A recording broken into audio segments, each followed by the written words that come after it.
Hey, this is Kyle Crawford from Strong Dads. Strong Dads podcast would love to thank the Crimers Beer House for coming alongside of us. The Crimers Beer House was started in 1982 by the Crimer family, and since that time, they have definitely become a Cincinnati favorite. So if you're looking for an incredible meal in an incredible setting, definitely go down to Route 128 and check out the Crimers Beer House. Hey, welcome to Strong Dads. This is Merle Hutchinson and Kyle Crawford. in the Kyle shop. Man, we told you guys that we were going to get together in our next Strong Dads and get into our domains. Yeah. And so, in particular, we are in your domain today. My shop. Where are we at? This is my shop, not Jenny's shop, not the girl. This is my shop. I'm just kidding. No, there's like nothing girl around here. There's not. Well, I got the girls' aprons in the back. There you go. Are you sure that's not yours? And they got their little hammers. We go to the Home Depot little woodworking shop. They Good love deal. It. So they come out here with me. So it's just as much theirs as mine. So. Very good, good. So, hey, we are in Kyle's wood shop, and basically for the next couple weeks, we're going to do talking about skills. Yeah. And one thing is just the idea of a progression of a skill. Yeah. Right? Like, you know, you start somewhere, and once you get to a certain level, you want to get a little bit better, and then those same types of that progression thing is something that we use in being a dad. Yeah. Or being a husband. And so we're going to kind of move that into the husband and father skill set. But before we get in there, we better thank a few sponsors. For sure. For sure. I can't. For sure. I can't. No, for definitely. Sure. See, you got me. Definitely. Yes, we would love to thank Casey Outdoor Solutions and Crimers Beer House for coming alongside of us. We greatly do appreciate you guys. Casey Outdoor Solutions, definitely check them out for any outdoor needs. And Crimers Beer House down at Route 128, for sure, definitely go to check them out. Definitely good job. I want to say it twice that time. It wasn't too bad. We're working on it. All right, so like I know a little bit about woodworking, but not a lot about woodworking. I always know enough to screw stuff up. To get yourself in trouble? Yeah, I've done that a few times. Yeah. So you're going to teach today about joinery, right? Yes. Joining pieces of wood together, all right? Yes. And so, yeah, like this is a sort of a tongue and groove thing, which, yeah, that one's out of my league right now. Like this one here looks familiar to me. Yes. It's called a butt joint. A butt right? joint, yeah. So tell me about these. That's why you like it, because it's a butt joint. I'm right at home at a butt joint. Yeah, so typically, and the kind of cool thing is as we progress, this is kind of where my skill level has gone. So I've been doing the whole woodworking thing for, I don't know, we'll call it about 2 years now. Okay. So I started. Well, you did all this in 2 years? Well, I've done this in about 4 months, 4 or 5 months. Guys, you can't see all the shop. Maybe we'll scan over this, but he's got, it's going on. I like my setup here. Yeah. So this is a butt joint. So this is when you are joining two pieces of wood together. This is going to be your weakest joinery. Right. And this is taking the end grain of a board and putting it up to the face of a board. So although it has an application, typically you'll see this application in something like, actually doing carpentry, actually building. I'm sure when you build your houses, when I built this garage, did a lot of butt joints. So you're going to join two pieces of wood and take two screws or a nail or whatever, and going to be, joining the two pieces together. And through this whole, as we go through each of the joinery, something I want to make a note of, something that I've learned in doing the woodworking, get my hands on this, is the benefit of wood glue. This stuff is crazy, crazy strong. I always kind of dismiss it and kind of, whatever, it's just secondary. But this stuff is crazy, crazy good. A lot of times it's actually going to be stronger than your screws and your nails. So definitely, when you get into joinery, when you get into woodworking, wood glue is the way to go. Yeah, I've tried to break bonds with wood glue, and it usually tears the wood apart. Yes. And the glue doesn't come apart. So, yeah. So that's again, that's a butt joint, your weakest joinery. And then we kind of move and progress a little bit into miter butt joints is typically what they're called. So this is obviously taking two 45-degree cuts and joining the pieces. You'll see this a lot of times with like frames. Yeah. Like picture frame. Yeah, absolutely, absolutely. So I do this a lot with my tables to frame up my tables. And again, something kind of cool that I've learned with miters, with miter cuts, is your miter cuts are cut at a 45-degree angle, giving you that total of 90 degree. Right. So something that I have found and has been a benefit to me is actually cutting your miters at a 46 degrees. And what that allows you is the actual 2 points of your miters to really come together, really come close together, especially like if you're doing like molding. It's a big benefit, or I have found it to be a benefit. Obviously, by doing a 46, the heel of your board is not going to necessarily be right on top of each other, but sometimes you want your miters. So you cut a little relief with the 46 in there, so that if it were a little bit too much, it could be open like that. Correct. Right? Yep. I don't know if you can see that on the camera, but so you're saying cut a little bit of that heel off. That's what the 46 degree is for, which will make the end. Obviously, that would be like if I were always viewing it from this point of view. But if I was viewing it from this point of view, I probably wouldn't like that you would, gap. yes. If you're able to see the full cut, relief cut, you definitely want it to be at a 45. Would you glue that too? Absolutely, yeah. So this is going to be again glued, and a lot of times what I like to do with a lot of my joiners is I'll just brad nail them together. So I will glue them and then brad nail, and the brad nails kind of essentially are a clamp. Gotcha. And then basically once the glue dries, then it's golden. It's not going anywhere. So I use my brad nailer quite a bit when it comes to that.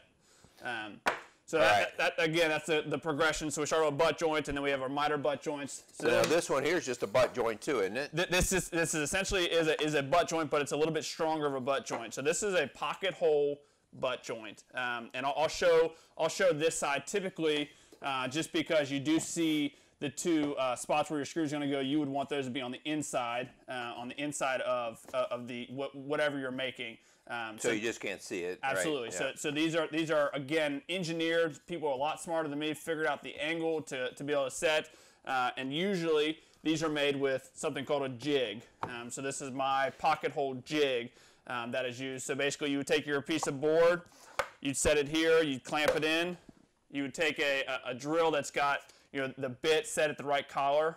You would drill down, do however many holes, however wide your board is. And then that would give you your 2 cuts. So you adjusted where you were going to go, drill that hole in there by this here. Yeah. So this is your thickness of your board. It's got all your measurements on the side. So this is a whole sliding mechanism. This comes up. Maybe it's supposed to come up. Gotcha. Maybe if I would lubricate it once in a while. There it goes. What's going on here, Merle? There you go. You got it. You got it. See, it doesn't always work perfect like they do in like this old house and stuff. I messed up quite a bit. Yeah. I see you don't have any fingers. Yeah. That's really wrong. So that's something. This has been a joinery that I've really grown to really like. It definitely has a certain application. When you're talking about overall strength, yes, it is stronger than your just a straight butt joint in your miter butt joints, and then you move into your pocket hole butt joints. So this is something that I use. I've built a lot of cabinets, and a lot of times what you'll use pocket holes is for your face frame. So the part of the cabinet so you don't see the end grains of the plywood. So that's where I've gotten to with the pocket holes. I really enjoy doing the pocket holes. Again, this is going to be something you would glue. This one, because of the pocket holes, because you're running screws in the opposite direction, not on the actual the board, you actually do have to clamp these together. Cool. Oh, you do or you don't? You do, absolutely. Okay. So you would take a clamp.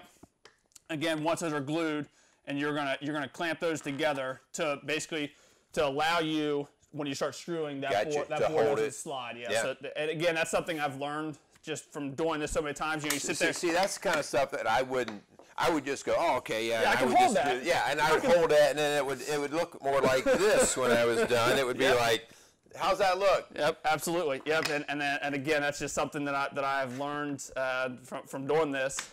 So yeah, those are the pocket hole. Again, definitely have a certain application to use those, but definitely a good use of a joinery. Yeah. Okay, so let's move to the last one here. So this last one looks more like what I would see the face of a cabinet. Yes. Right? And then I'd have like a panel dropped in the center there. Absolutely. Right? So explain how you did that. Yeah, looks like a tongue and groove to me. And it absolutely is. And this is called a Dado Joinery. So this is actually cutting a dado groove in your board using the table saw. Okay. You can have something actually a dado blade, so you can get a blade that's the thickness of whatever panel you're trying to slide in there, and then you just join off, or you just take your table saw and you're actually going to cut off the other 2 sides of the board for this actually, just like you said, a tongue and groove type fit. So it works out really, really well. This is definitely something I use on all my cabinets. All the doors of my cabinets are done this way. And this is again, just going back to learning new skills. The first time I made my cabinets in my shop, they didn't look this good. Yeah. This is something that I have learned on how to get these to fit so much better. Because the first time I didn't cut the actual tongue portion. I just married that up to the actual like a butt joint. Yeah. Exactly. So this is something that, again, just I've learned and I've progressed in my skills and abilities, and getting them nice and tight. And again, this is something that the nice thing about this joinery, this requires no nails, no screws, no brad nails. This is strictly glued together, and it's crazy how strong it is. Yeah. So you just glue that. So the key for me there would be making sure that these are all tight. Yes. And because I can see that getting kind of sloppy on mine. Yeah. A little off. So you cut that with just a table saw, if I have the right.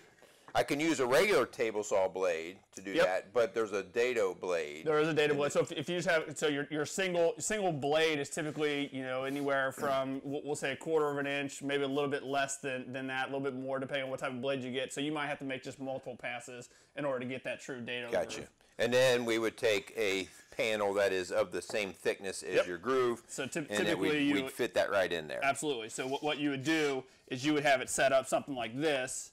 Without this board on it, you would set this here, slide your panel in. Once the panel's in, then you would add your final piece that would actually get you, for your actual door. And you'd put glue all the way through there. Absolutely. All right, sweet. All right, so thank you, sir. No problem. You just learned me something. Oh, something like that. Very good. All right, so that's a skill progression right there. You know what? Now we probably better get back to our work with strong dads. Let's talk about a little bit of skill progression with being the husband, and then that's what we're talking about today, the husband skills that are necessary to make your wife happy and make your family thrive. So let's get busy with that. Let's do it. All right, so you saw we didn't cut our fingers off or do anything like that. We learned how to do a little bit of joinery. Little joinery, yeah. I'm probably going to stick with the butt joinery still for a while. That fits you very well. That's nice. That's nice. All right, so we're going to transfer the skills into something that means something to you guys now as husbands, as strong dads. Part of our deal is always talking about how we can make us better fathers, make us better husbands, and doing that in a way that glorifies Christ and really helps our family, helps our culture, helps everything. All right, so we're going to get into some of the basic skills. Yep. And I know some of this seems common sense, like when you're showing me some of these joints, it's like, well, yeah, that'll work, Right. But when you actually start to do them, like you were saying, it helps if you use a little bit of glue, or it helps if you use a clamp to do this or whatever. Most of the skills that we're going to talk about today are things that you've all heard about, all right? So none of this is new, but it's the idea of how you practice it and how good you become at these skills. Yep. All right? We got a little shop talk here. Little shop talk. Around the workbench. Get a little coffee. Yeah. So then you build stuff. You drink coffee, and then you build stuff. Yeah. So what's our first skill? So I think this is really important when we talk about woodworking, and then using that as an example, moving into dealing with our wives and being a good husband. I think one of the really important things to start to really note is that being intentional, making sure that when we approach our wives, we are intentional. We have a purpose behind what we're doing. Similar to my shop, it is so nice to be able to come in here. If I have 2 or 3 cuts I got to make, I don't have to spend 20-30 minutes getting my shop set up. I have invested a lot of money and time and effort to make sure that when I come out here, it's purpose driven. Yeah. And the same can be said about our marriage, that we need to spend time to invest in our marriage so that when times are tough, we can be intentional in those conversations to ensure that we can get right to what we need to work on issues that are happening, where you don't have to make up time, you don't have to spend 20-30 minutes figuring out how to communicate with your wife. So your example there, Kyle, is spot on in terms of like how you go after woodworking versus how I go after woodworking.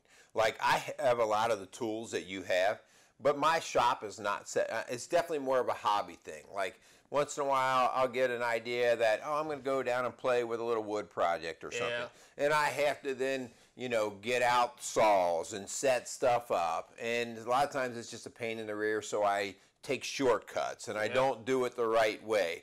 And then when I'm done, I just walk away from it. Yeah. Okay? And so even though I might even have a lot of the exact same tools that Kyle has, he is definitely showing a lot more intentional purpose in terms of going after his woodworking so that he's better at it. All right? So it saves frustration. It saves so much frustration when you're much more in tune and in line, and things are set up because you spent time to plan out the layout of my shop. I spent time like I need to go here to here, and I spent that time, and it saves frustration. Right. Yeah. So that you alleviate certain headaches from ever even happening. Yes, right? Absolutely. So being intentional. The next thing is, and guys get the bum rap on this a lot. Some of it's deserved, some of it's not. But the next thing is understanding communication and what communication really is. You are with somebody, excuse me. Sawdust. All that sawdust from this wood shop. You need a dust collecting system. I have one. I have to get it set up. We need to get it running. Yeah. I know. But the idea of communication, and I think this is that one thing where you go, what do you mean? I know how to talk. This is the skill we're talking about. This has very little to do with talking. It has everything to do with communicating and being communicated to. Yeah. And so part of what I'm talking about here is the idea of how well you actively communicate. Sometimes you hear the phrase active listening. Yeah. You may not feel like you need to listen better, but I can guarantee you your wife believes you should listen better. Yeah. All right? So the idea of how do I listen better to her? If I want one of those skills that I want, and I can kind of think of a lot of different skills that I need to know, but like here in your shop, you have a lot of different tools, and there's certain tools are going to be go-to tools almost on every project, whether it's the table saw or even just the cordless drill or whatever. Sure. Like, no, I always use that tool. Yeah. This is that always used tool.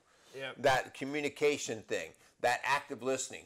Learning to read her emotions. Like, I want you to be so good that when she walks in the house and doesn't say a single word, just by how she walks in the house, you can tell her mood. And trust me, when you tune in, you can do that. I can tell when my wife walks in. I can tell how she sets her purse down. I can tell how she clicks her heels across the floor. I can tell her mood, all right? And that's only because I've taken time to listen to that. Yeah. Well, and with the communication, man, when I'm in my shop, especially if I have someone else in my shop with me, man, communication, not just talking, but that listening portion, because I'll have people in here who aren't as experienced, not that I'm by any means experienced, but when I say, hey, that table saw, that green button, that turns that thing on, and that thing will take your finger, I think the same can be said about our marriage, because if we don't spend that time and actually listen to our wives, man, you're going to lose you're going to lose your marriage. Right. You're going to lose it. And it's just so vitally important when it comes to woodworking, when it comes to your marriage. Man, we have to learn to communicate, and that's the actively listening and actively talking portion. Good deal. Okay, so the next thing is harnessing emotions. All right. I'll let you take that. I'm going to leave. Yeah, you probably, after what you described to me earlier today, you probably need to check out on this one. All right. Harnessing emotion. All right. So just like there are certain tools in here that we've talked about, I mean, that table saw, I mean, that can take your fingers right off. But that table saw can also do some crazy, neat stuff for you, some big stuff, all right? And there's all kinds of tools that we have in here that if used wrong can cause damage. If used right, can create some really good stuff. I don't want to be afraid of emotion. I don't want to avoid, and this is what us men do, right? When our wife comes in, and she's upset about something or she's kind of cranked up about something, we right away go to avoidance. Avoidance is your emotion. Avoidance is how you deal with it. Oh no, this isn't going to go well. So we walk away or we just kind of dismiss her. And when we do that, we are actually just escalating both emotions on both sides because you've shut down and she's cranked up. Okay, so the difference now is farther apart in terms of whether we're going to relate to each other. Right. So harnessing emotion, what does that mean? Well, first off, I have to recognize when I am or she is in a heightened emotional state. Remember, we've talked about this many times. When the emotions are running high, the logical thinking is usually running low. Right? Unless you're trained to do that. We've talked about that with firefighting and things like that.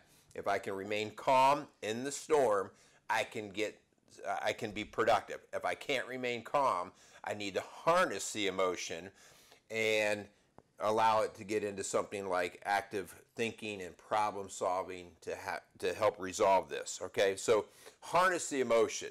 And this is something similar to my skills in woodworking. I am learning how to do this. As a man, I think the emotional aspect of things are sometimes difficult, for me especially.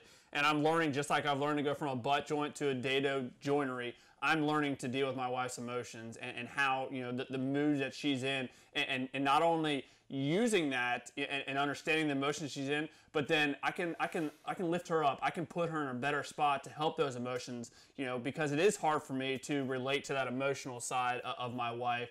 But just learning as I progress with my marriage, as I progress with my skills as a husband, man, I got to learn to deal with those emotions so much better. Yeah, and you both end up winning because then you take the energy from that and you turn it into some productive problem solving. Yeah. How about this next part? This idea, and this is what we're all called to be. If we're a follower of Christ, one of the biggest things that you need to learn quickly, we all need to learn quickly, is that Christ came to serve, not to be served.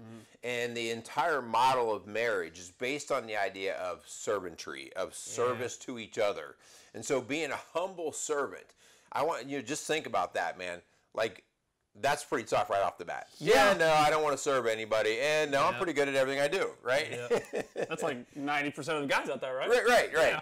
And that's counter to what we are called to do when we are acting more Christ-like, okay? And so being a humble servant means not a slave, but being somebody who's trying to put somebody else in front of you. And that would be, in this case, your wife, all right?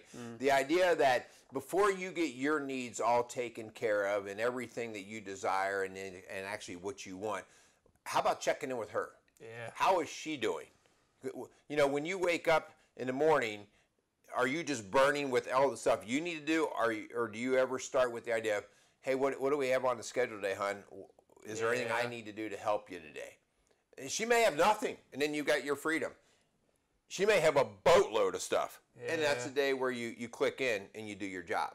Yeah, and this is big, man. If you guys out there, if there's things that are going on in your marriage, if your marriage is struggling, man, learn to serve your wife. This is something that again, as I progress with my marriage, man, I'm learning to learn to serve my wife, and not only just serve her, but serve her well, serve her in a way that's going to benefit her. You know, as men, we're called to uplift and build our wives up, and one of the best ways we can do that is just to flat out serve them. I mean, even if being a servant to your wife means just asking her, hey, what can I do for you today, versus just trying to guess. Man, Jenny and I have learned that over the years, that we just need to quit trying to read each other's mind and just flat out ask, hey, what do you need in this time? You know, what are some things that I can do to help you? And man, when you do that, man, I think it really just set yourself up for success. Yeah. So here, I'm going to confess on this next one. All right. Confession time? Confession time. All right. So the next skill, if we're going to actually turn into masters of this whole marriage thing, sometimes we think that we only need to praise and appreciate when we feel like it. And as men, I don't always need to feel, you don't need to like pat me on the back all the time. Yeah. All right? I know I'm good. Now, isn't that the arrogance, right? Like, well, why do I need to tell somebody they're good? Guys, we're all wired differently. And if your wife is wired that she needs to feel appreciated, which I don't know a woman who isn't. I don't really know a person who isn't. Right. People want to feel valued and appreciated. And so part of my confession here is my wife does so much for our family, and so much of it goes unnoticed by me. Yeah. Or I should say unappreciated. And so the idea that I'm practicing to get better in the marriage workshop, so to speak, is just taking some time to say thanks. Man, thanks for taking care of the kids' schedule. Thanks for what you're doing here for our home. And, you know, she thanks me for going to work every day. She thanks me for the things that I do. And I don't ask for that, all right? I need to do a much better job at just showing that appreciation, because it's kind of like the oil that keeps all of the tools running well. Isn't that true? It just keeps them running smoother. They're appreciated, and they're willing to come back and work again. Yep, absolutely. This is something, especially in the firefighter world, where, you know, my full-time gig, man, we talk all the time about taking care of your tools, and they'll take care of you. we talk about it all the time. When it comes to doing that appreciation, if your wife is someone who we talk about love languages. If your wife is someone who her love, she finds her love in words of affirmation, man, tell her often how much you really do appreciate her. How much, because again, when you take care of that and you feed into that, man, the fruit that's going to come from that is going to be crazy. It is. It's like the oil on the machine. It doesn't mean that your wife's not going to work for you. It doesn't mean she's not going to love you. It doesn't mean it. It just means she's going to do it even better because she's been taken care of. She feels valued. All right. Yep. And so doing that appreciation and that praise, it goes a long, long way. All right. What's our next one? Our next one, I think, is really important.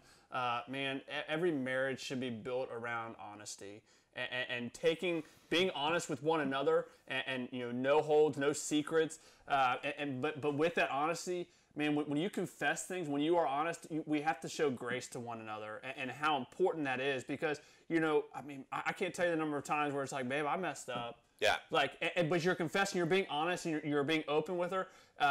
But then with my wife, golly, she forgives me every single time, and she shows me that grace, and she continues to build me up. But allowing our relationship that we have, I can be open and honest. I don't have secrets with my wife, but because I have told her everything, man, she gives me grace. Yeah. So there's a pattern that I think all of us men, we need to realize. And we don't recognize the pattern sometimes, and then we start questioning, like, well, why doesn't she trust me? Guys, honesty leads to trust, and the more trust we have leads to the more grace we'll get. All right? And so if I'm dishonest, what does dishonest mean? Dishonest means maybe telling partial truths. Yep. It maybe means that I'm not totally transparent. It maybe means that I don't let my wife check out my cell phone or my computer. I mean, not being 100% honest, all of a sudden now I've fractured trust. Yeah. I've fractured the trust. And when I have a fracture in trust, when things get ugly, when things don't go well, she is much less resistant on giving of grace. Yeah. Because she doesn't want to be taken advantage of. She doesn't want to look like a fool. She doesn't want things to blow up in her face and everybody goes, well, we saw that coming. You didn't see it coming? Yeah. All right? So, guys, you have to understand that honesty leads to trust, which leads to grace. And that goes both ways. All right? And so if you're not running that pattern all the time, I like the way you said that in your shop here, Kyle. You've actually got a pattern for how your tools are laid out, where you're done with one thing, the next tool in line that you're typically going to go to is right there, built that way. Absolutely. To be in the sequence. The same thing goes here. And if you're wondering why you're staggering all over the place in your marriage, I can bet you that we're probably having a problem with somebody being honest, so the trust is fractured and nobody's giving anyone grace. I love it, man. That's so good. As we move to the next one to set our marriage up for success.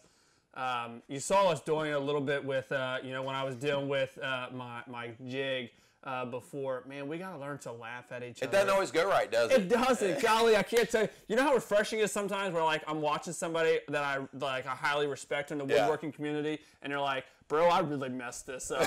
And my man, because I do it all the time. It's like, I can't tell you the number. I have a whole bin of scrap wood that I've messed up. That, I'm making that cut, and it's like, I measure twice, I cut once, I curse, and then I repeat, And it's like, I get in this, you're just honing in, and you're like, all right, I got this. And then you mess up. But, man, if you get so caught up in being serious and be like, well, the project's ruined, I can't do anything about it. Right. And then it goes back to the first one of being intentional, man. If you give up on yourself because you messed up one time, that you're not in it. You're not in it to win it. Like, I'm all in on my marriage. So when my marriage doesn't go well, when Jenny and I have an argument, I know that I need to take time. I need to rebuild my thought, get my thoughts together, take the emotions out of it, and then go back into it because I messed up, and there's nothing wrong with it, babe. I'm so sorry. And laugh at yourself a little bit. Golly, we are so serious right now. There's so much going on in this world where people are so quick to point that finger. You screwed up. I would never do that. Right. But golly, man, take some time. Laugh at yourself. Laugh at your mess ups. I promise you, it will go a long way. Right. Well, when I can laugh at my mess up, it means I've owned it. Yeah. I've owned it, and I don't have to blame and point the finger like you were talking about. So learning how to laugh at your marriage, at yourself in your marriage. Doing that says, okay, I got room for improvement. Yeah. Right. And so that's a huge thing. You mentioned that, in your shop about making mistakes. Well, like your scrap wood pile doesn't compare to mine.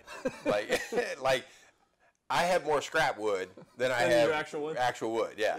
The other day I was in my weight room, which that's going to be our next session. We're going to come into my workshop, which happens to be my gym. And I'm really wait to that.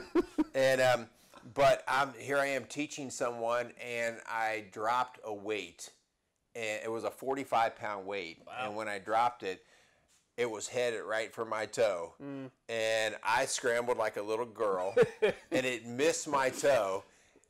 Listen, it was a mistake, right? Yeah. And I thought, well, that's a good way to come off right there. You're dropping weights, and we just had to laugh. Yeah. We just said, hey, nobody got hurt. We had to laugh, and it was like, it happens to all of us. Yeah. So, again, laughter is important. Well, before we move on, I want to make a point about the laughter. Like, it is all well and good to enjoy, or not enjoy, but when you make mistakes, to laugh at it. But it's not making light of your mistakes. I can't tell you the number of times where I buy a really expensive piece of wood, and I'm laser focused, and when I mess up, it does hurt a little bit. Like, man, I spent some good money on this wood, right? I don't want to keep messing up. So I think that goes to the idea that when you mess up, that's fine. Laugh about it, enjoy it, ask for that forgiveness. But man, you can't just keep going back and making the same mistakes and be like, I keep messing up. Yeah. Like, it doesn't work that way. Yeah, that's kind of what a clown does. Yeah, absolutely. Yeah. All right, hey, we're going to wrap it up. So we went through our skill set for husbands. We learned a little bit about woodworking and joinery. Hopefully, guys, this is a connection for you. Hopefully, you're starting to understand that we are all a work in progress, and the shop has always got room for us to come in and practice and to learn more. So let's say thanks again, and let's sign this place out. Absolutely. We appreciate all you guys out there listening to us. Go tune in to any of the shows that we have. We have quite a Rolodex of shows. We do, yes. Tune into those. Give us 5-star rating if you like what you hear. That way more guys can hear our stuff, hear the message. We really do believe in it. Thanks so much for Casey's Outdoor Solutions and Kramer's Beer House for coming alongside of us. We really do appreciate it. See, I didn't say definitely. Yeah, you definitely did not say that. Right. Yeah, but anyways, I think we're good. I really appreciate you guys tuning in. Go out there and be some strong dads. All right, so now you need to come to my house and set my shop up because I'm embarrassed at how my shop looks. Thanks a lot. No problem. You make me feel really inferior. That's great. Thanks a lot. No problem. All right, see ya. I'd like to welcome Casey's Outdoor Solutions as a new sponsor to our podcast. Casey's is a premier garden center and gift shop located in Lawrenceburg, Indiana. Casey's offers a wide selection of plants, landscaping materials, home and garden decor, and gifts for every occasion. Casey's is committed to providing exceptional service, a unique shopping experience, and value to every customer. Stop in and see what makes Casey's so unique. Located at 21481 State Line Road, Lawrenceburg, Indiana, or call 812-537-3800. Let Casey's help you add beauty to your home.